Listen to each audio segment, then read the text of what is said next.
that, we don't get to do that. And then guess what happens? What happens is the news spends everybody in here. Put the mic in there. What about can I ask a question? Hold on a second. We listen to you. How hypocritical is it if we're arguing against masks and we're wearing a mask? You talk about looking foolish. That's foolish. That's right. That's not being truthful. And it's a mandate. Ma'am, do you have something you want to say? What's your opportunity? That's important to say, and you didn't get to say that on the record. No, because the moment they realize the people are leaving their agenda, they waiting on their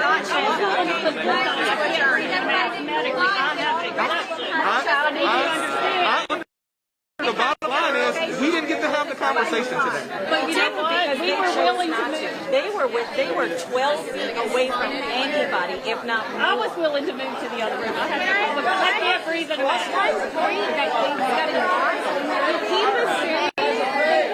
You keep assuming because someone's not wearing a mask or not following the mandate. The mandate clearly says if you have a medical condition, you are exempt. And no one's business is your personal medical condition. So do not say that we're not willing to follow the mandate when the mandate clearly states you are exempt for a medical condition and that you can take your customer's word for it. Yes, because it is unlawful to ask someone To assume that no one was following the rules because we're wearing a mask is not true. And they're using that just to call the meeting. You came in late. They announced at the beginning that, let me finish, I listened to you. I listened to you. Which, where in the mandate does it say you would separate? Sir, you have something you want to say?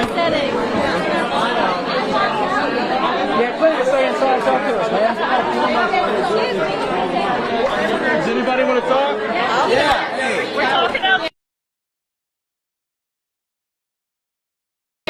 Okay, your mask is below your nose. What channel is this?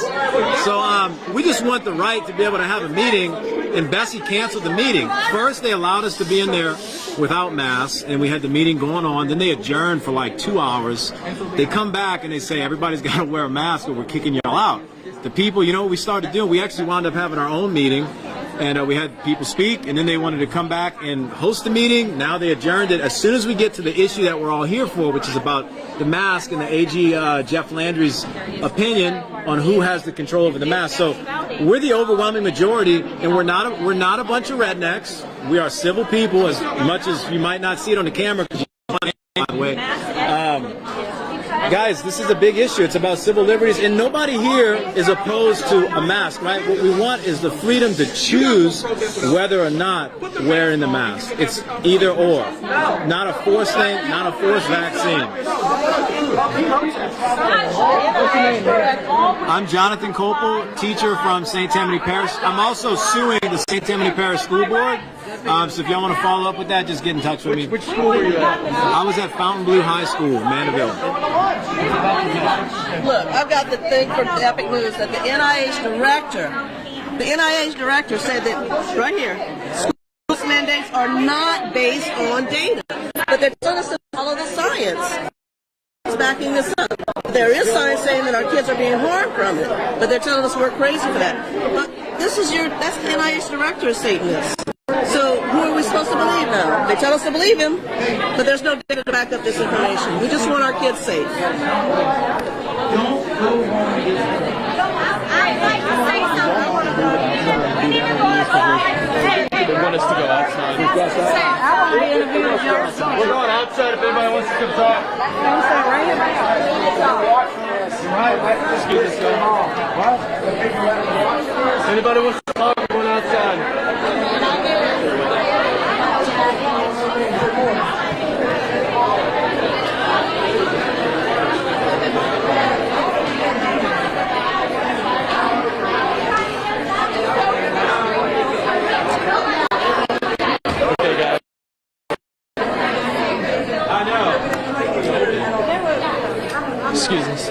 Excuse us. Which way are you going?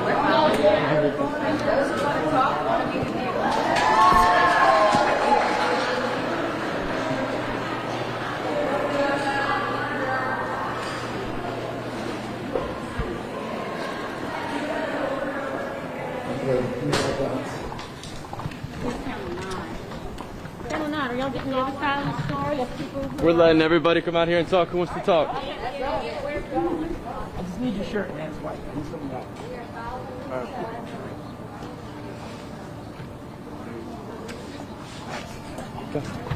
There you go. All right. You got some good light. Oh, you're fogged up. Yeah, I know. I mean, that was gonna happen. All right. Who wants to talk? I would like to speak. The majority of the people in the room did not want to wear masks because we are not going to comply with things that overstep the Constitution. The way it's been done is if you do not feel comfortable or if you do not have a mask on, that you'll go in a room by yourself. So if this doctor cares so much about our health and cares so much about telling us the truth, why wasn't he willing to go in a room by himself and tell us the truth? Isn't that part of the Hippocratic Oath, save lives no matter what? Is that too much to ask to put you in a room by yourself? Because I would be willing to degrade myself to any amount if I knew I was telling somebody the truth or doing what was right, which is why I'm here today. Can you say your first and last name? My name is Jennifer Miranda. I'll hold it for you. So I'm Sherry Champagne, and I'm with You Be the Change. I work with a lot of child protection, work in the schools with bullying and all of the child abuse and all this stuff going on. And I came here today not as the founder of You Be the Change. I'm here as a grandmother. And so the mask mandates, it all boils down to what is the law? All of this is opinion. Everything that goes on with everyone behind this desk is their opinion. The state constitution says there is no government decision that overrides or supersedes the parent's right to choose for their child. So all of this is just opinion. The governor's is opinion. All of these Bessie folks, that is their opinion. The law states, and we all must abide by the laws, correct?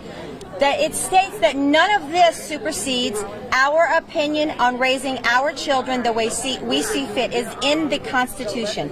So I invite anyone within this district's area, Louisiana, I invite you and all of our representatives to reach out. Attorneys step up. We need all of these folks, class action suits, to begin now as soon as possible for all of the rights that have been infringed upon. And not only that, every single person that I have talked to, it is all given to the attorneys. It is the attorneys that are advising them that these mask mandates are what they should follow. However, why are we paying attorneys to do what we don't want them to do? This is taxpayers' money. We're paying these attorneys to tell us to mask our children. So we need to collectively get together. Do your kids have their polio and their chickenpox vaccines? Flu shots? And those flu shots? Well, their mumps vaccine? 3 of them. Those are all required by They are required. the schools. However, when they give you those vaccinations, they hand you a card that gives you full content on what is in those vaccinations. But the school and the state can require your kids to have those in order to go to school. How is this different? They can, because these parents are not given the information that comes with a vaccination. Let's just say it's a vaccination that you're referring to. Well, no, I'm saying if the school can require you to vaccinate your kids, why can't they require your kids to wear a mask? Because there's literally not 30 years behind research of wearing a mask. There's none. There is zero data. When my grandchild came home last Friday because the air conditioners were out in her school, just by chance I happened to be a You Be the Change. And she gets in the car with 101 fever because the air conditioner's been out in her class all day and she can't breathe. She's soaking wet. She gets in the car and she is sick. We cannot continue to make these choices without informed consent from parents. And that is why I invite everyone to take this to the law, the legal aspect of this. We have to challenge this with the law. The law states that we have the right to choose what our children do in school. And that is the primary reason that all of these people are here. That's what we want. Thank you. Anybody else want to talk? I would like to speak. Hey, my name is Jamie Jackson, and I just want to say that my children were told that when they went to school, masks would be optional. Everything was fine. She was shown her kindergarten classroom. She was shown where she would sit, where she would color, and where she would make her new friends. But it changed that day when she went to school. She came home crying because she was sent into an isolation room. Our religious, our philosophical, our constitutional, our state and federal constitutional rights and beliefs are being denied. And you know what? You can do what you want to me with these vaccines. I'm permanently disabled, but you will not hurt my children. When you have to comfort a child that's 6 years old crying, wondering why she can't play and eat with the other children that take their masks off to do so, it's not right. And these state laws that the governor says he makes are not laws. They're mandates. And I tell you what, the constitutional rights, again, and the state and federal ones do not undersee the governor's mandates. We, the people, are the ones that vote him in. And if I can make it here today, Ronnie Johns could have made it with his knee. Okay? And that's what I got to say. You stand by the people that vote for you, and you do what you need to do, because you can hurt everyone that you want to with your silly mandates and these masks that don't work. These doctors that wanted to speak, they wanted to speak with their masks. But be gone, because there are plenty more that I'm sure wanted to speak without their masks, and we would have been willing to hear them. They didn't get that chance today, but they will be heard. And I'll make sure everybody's heard, because I don't have anything to lose. Take me to jail, and I got 6 specialists, I'm sure, that would stand by my side and pull me out. You want to go get Tony? The general consensus of you is that we continue this meeting. I'm not in charge today, I'm not a boss, but I will facilitate this meeting, and we can give people an opportunity to speak. I motion for you to start the prayer. All right. I want to thank you for all of these brave patriots today, people who are here standing for their children's civil and religious liberties. God, we want to thank you that we all stood strong today. Today will go down in history as a moment that was not created equal with others, where we stood together, where we locked arms against the strong arm of socialism and government tyranny. God, I pray that as we continue this meeting, quicken the minds of these parents today. Let our children know that we are standing in the gap for them, and we're going to make up the hedge where their educators have failed them. In Jesus' name we pray it. Everybody said? Amen. An old man traveled a lone highway. He came to the evening cold and gray. He came to a chasm vast and deep and wide, to which was flowing a solemn tide. The old man crossed in the twilight dim, for that solemn tide held no fear for him. He paused when he reached the other side to build a bridge to span the tide. Good friend, said a fellow traveler near, you waste your time in building a bridge here. Your journey will end at the ending of day. You will never again pass this way. Why pause you at eventide to build a bridge to span this great divide? Good friend, said the old man, slowly lifting his head. There cometh one after me, that old man said, a youth that also must pass this way. He too must cross at the ending of day. He too must cross at twilight dim. Good friend, you see, I'm building this bridge for him. Every Sunday, we roll 35 buses across the greater Baton Rouge area. We pick up an average of 646 children, and we bring them to church. I'm standing here today for those 600-plus children who do not have a voice against King Edward and the other tyrants that are demanding that we go against our religious and civil liberties. Sarah and Ella and Mia, where are you? I'm their spokesman today. On the first day of school, in Central School System, they walked into the classroom. The teacher, the principal, and the superintendent of the Central School Systems denied them entry into the classroom, interrupting and going against their religious conviction against masking. Their religious conviction is, let's be honest. Let's do not bear false witness. Let's be honest with one another. The mask does not work. Yes. If you want to wear the mask and your mask works, then you are safe from my germs and my diseases. Yes. But on the other hand, let's open up our state, let's open up our schools, let our children go and get a good education where we all don't look like eggs in a blanket or bricks on a wall. These children are unique. Their smiles are important. These masks are causing irreparable physiological damage to the psyches of our children. We are teaching them to follow unlawful, unconstitutional orders. I don't know about you, but I'm thankful that my parents stood up for me 30 years ago in the school system. Necessity is the plea for the infringement upon all human freedoms. It is the argument of tyrants. It is the creed of slaves. We are not going to follow blindly any unconstitutional orders anymore that is taking our children's religious and civil liberties from them. We say today that we won. Bessie, we won today. You lost. All right. I want to bring our next speaker. Let's run this by Robert's Rules of Order. Let's be kind and respectful of the speakers. Kim Powers is going to be the first speaker today. Can I say next? She can. I don't know. We're just here covering whatever's going on.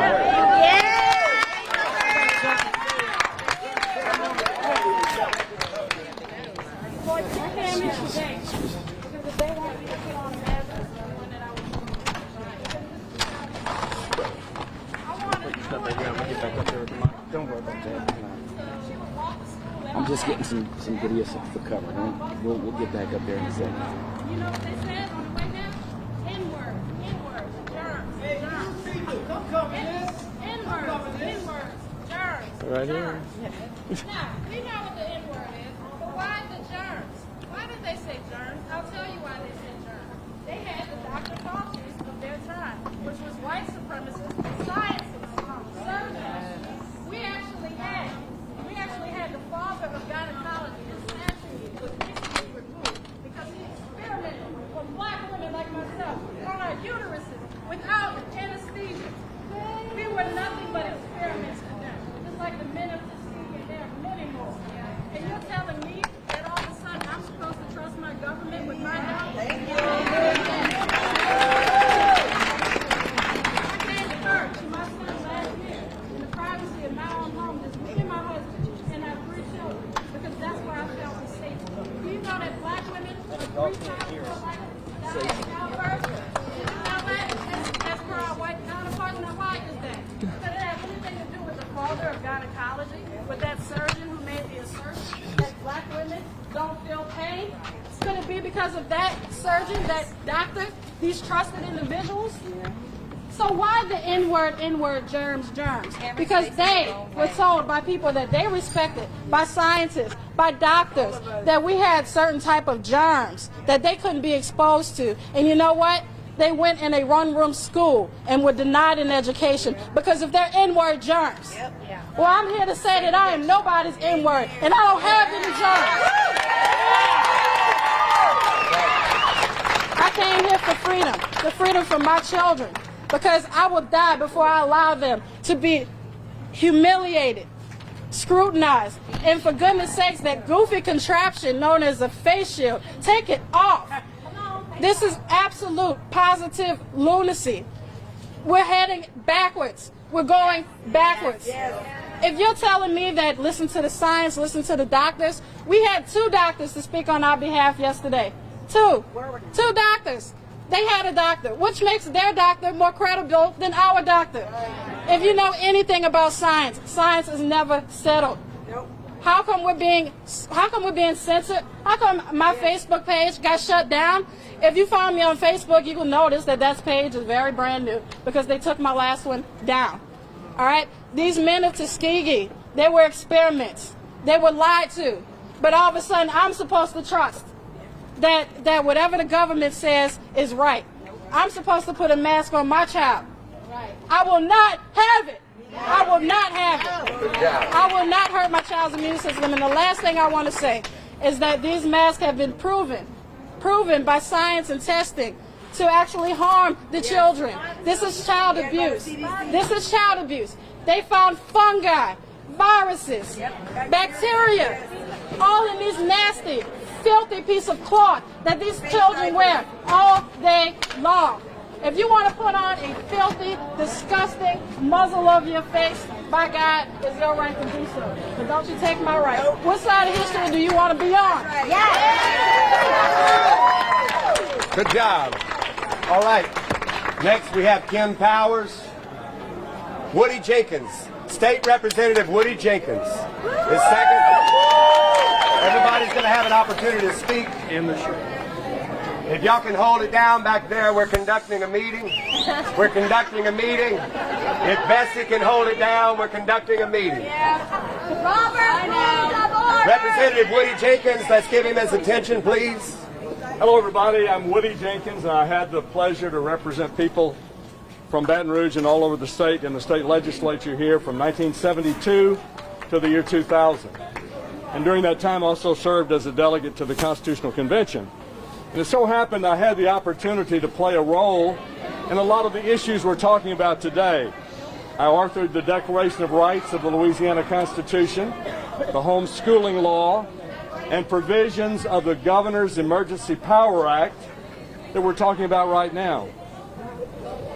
The most important thing I would have told the people at Bessie today is, it all started for you when you took the oath of office to be a member of Bessie. The same oath that all of us take, it's the constitutional oath required, and what it says is, I will respect the Constitution and laws of the state of Louisiana and the constitutional laws of this United States. That's the obligation of every elected official. It all starts with the Constitution. So when we think about the governor's power, they were so concerned about violating the governor's mandate. Go look in the Constitution. It spells out the powers of the governor. They're enumerated. There's nothing in there except what's enumerated, and then it says such other powers as shall be established by law. There has to be a law setting forth the governor's powers. Well, there is no law that says the governor can order mass statewide. There is no law that says he can shut down businesses statewide. It's nowhere to be found. You can look, in 1993, there was no law on emergency powers, and so the legislature introduced and passed the Emergency Powers Act. And that act spelled out what the governor can do in a declared emergency that he declares. Now that act enumerates what the governor's powers are. There are things like closing roads because there's flooding. There's things like occupying buildings because they need to be housed for refugees and things like that. But nowhere in the enumerated powers of the governor are the things we just talked about. Ordering a mask, or telling people to close their businesses, or shutting down the whole world. The Attorney General has now twice issued opinions on this. Last July, where he said that the mask orders that the governor issued statewide were invalid. And then just Friday, a week ago, he issued another order specifically saying that the governor's order on masking of school children was also illegal. He said the power goes to Bessie and the local school boards. Now, even if they have the power, that doesn't mean that the Constitution goes by the board. When the Emergency Powers Act went through the legislature, I had concerns about it, and one of the provisions that I authored is called Louisiana Revised Statutes 29:736D. 736D. Remember that, because what it says is that none of the powers exercised by the governor shall diminish any of the rights in the Declaration of Rights of the Louisiana Constitution or the Bill of Rights of the state of the United States. Now, why is that necessary to be in there? It's not. Because the Bill of Rights applies, whether it's from the state or federal government, and the governor cannot do anything to violate the Constitution. And that goes back to the oath that Bessie, the legislature, and the governor took. The Constitution is what they have to abide by. So, the reason 736D is in the law is just for this situation, to remind people like Bessie members and judges that nothing you do can violate the rights in the Declaration of Rights of the state or the federal Constitution. We have here's what we face a lawless government today. The law doesn't seem to matter. The courts do nothing. The legislature does some but little. And what you did today, I believe, is the answer.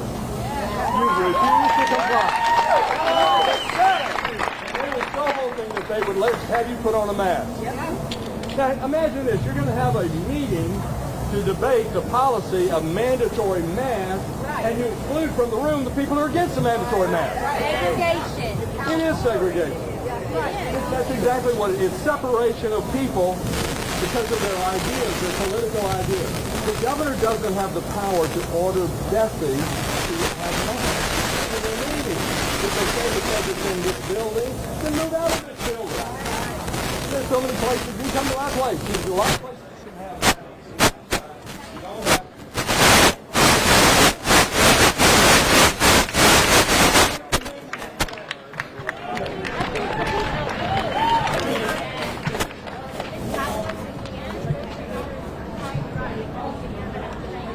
lady with the red mask. No board members are out here, but she's not with these people. She's on the other side. As a way, if you're unvaccinated and you're unmasked, the disease uses your body to actually replicate and cause you to actually have a more stringent and more resistant type of disease develop in your body, so that the variant never ends. The variant continues and it continues. We want to stop this variant. We don't want anybody to have to wear masks. We don't want anybody to have to do those things. We want people to be able to breathe and be able to go to school and have a normal life. But we have to come together as people, as one, to say, look, how can we stop it? The vaccine, the mask, how many days, how many months? Let's see what works. If it doesn't work, okay. But if it's working, if you're seeing that numbers are going down, if you're seeing that people are going down, then, you know, if you see that it's working, why can't we just try it all together? Give it our best effort to make a difference in this virus, all together. You know, hey, let's put down the arguing, let's put down everything. Everybody try the vaccine, everybody mask. Guess what? If it doesn't work, hey, you were right. But if it does work, then we all can get back to regularly normal life. We all can. Right. Can you say your first and last name? Dina Christie. Can you spell it real quick? DENACHRISTY. What's your reaction to everything that happened in the board meeting? It's sad. Thank you. It's sad. It's troubling. Because I think we all want the same thing, but we're going about it in a way that is hurting each other. We want people to understand, and we want people to know that we know they're frustrated. We know they're tired. We know that they want a change. But if we fight each other like this virus will continue. They're not winning. We're not winning. Everybody is losing. Our children are losing. We're here to protect our children, our teachers, our families from this virus. We want everybody to be able to have a quality of life. And so we're just asking people to please try the mask, try the vaccine, try these things. If you're not going to get vaccinated, then wear the mask and try it. Just try it. Try it for 2 to 3 weeks. See if your numbers go down. If you're not, but what happens is, as I was saying to the gentleman, is that when you are unvaccinated and you're not wearing a mask, the virus goes into your body and it replicates. When you replicate it, when it's replicated, then from there it goes into a more dangerous variant. And so that variant then is able to attack you even more. And so here we go again. We have to get another vaccine. We have to get a stronger vaccine. And the cycle never ends. So we're just asking people to please. Everybody wants freedom. Everybody wants a chance and an opportunity to live a life without masks. But if we don't come together, then we are in a situation where we will continue to go on a downward spiral. It's Delta today, it's Lambda tomorrow, it's going to be another virus in a couple more months if we don't get control of this. Thank you. Appreciate it.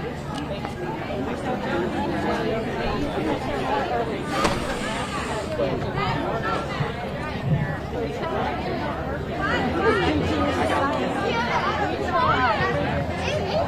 you.